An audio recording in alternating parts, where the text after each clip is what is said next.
Peter Julius Kern sa narodil 31. januára 1881 v Palucke pri Liptovskom Mikuláši do zemianskej rodiny a už ako študent mohol vystavovať na Národnom salóne v Budapešti, vďaka čomu sa vlastne zapísal do povedomia odbornej verejnosti.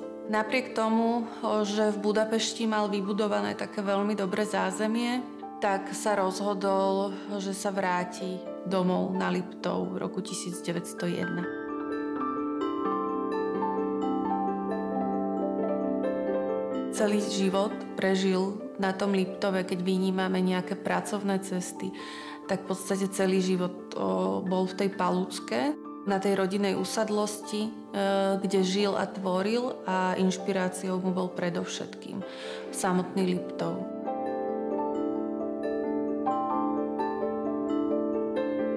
Liptov pre ňoho nepredstavoval takú tú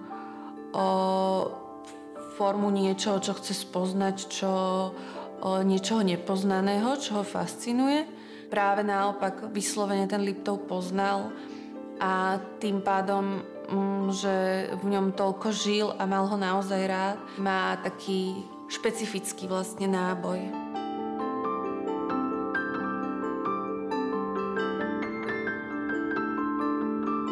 Jemu nešlo o to, aby čo najvernejšie zachytil vlastne nejaké skutočnosti, nejakú realitu, v tomto prípade tú krajinu, ale išlo mu o to, aby zachytil predovšetkým ten pocit, tú náladu, tú emóciu, ktorú vlastne tá krajina vzbudzovala alebo prenášala. Má také dve strany. Na jednej strane tvoril aj konzervatívne diela, a na druhej strane tvoril diela, ktoré naozaj sú viditeľne ovplyvnené modernou a smermi, ktoré sa vlastne na začiatku 20. storočia rozvíjali.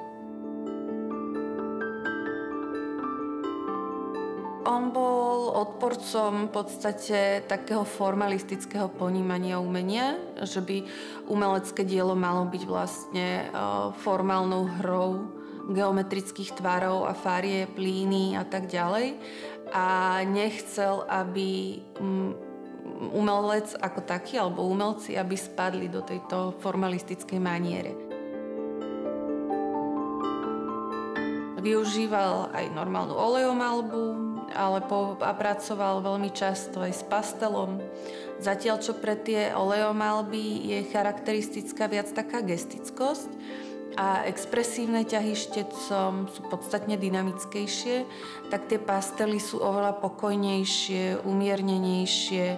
To vďaka vlastne tým technikám bol schopný dokonale vystihnúť tú atmosféru.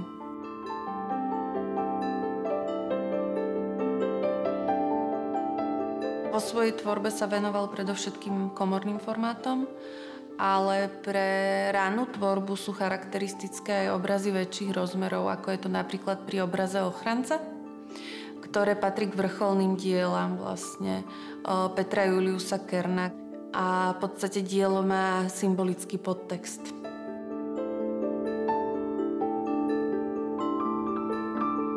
Zastáva dôležitú úlohu v dejinách slovenského výtvarníctva a to nie len kvôli svojej praxi a kvôli svojim umeleckým dielam, ktoré vytvoril, ale zároveň sa podielal vlastne aj na budovaní nejakého kultúrneho života.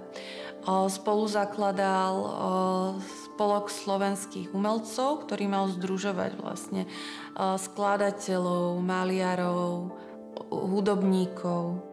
A zároveň bol v kontakte potom aj s tou mladšou generáciou, ktorá ho dosť obdivovala práve pre ten spôsob života, ktorý viedol, že naozaj žil na tej usadlosti a venoval sa tomu Liptovu. Liptov bola v tom čase veľmi taká, povedala by som, prebúdzajúca sa oblasť Slovenska, alebo teda Horného Uhorska ešte v tom čase. A stávalo sa z neho kultúrne a umelecké centrum. V Nedbelke môžeme vidieť veľkú zbierku jeho diel, ktoré pochádzajú priamo vlastne z ateliéru, že všetky žánre, všetky techniky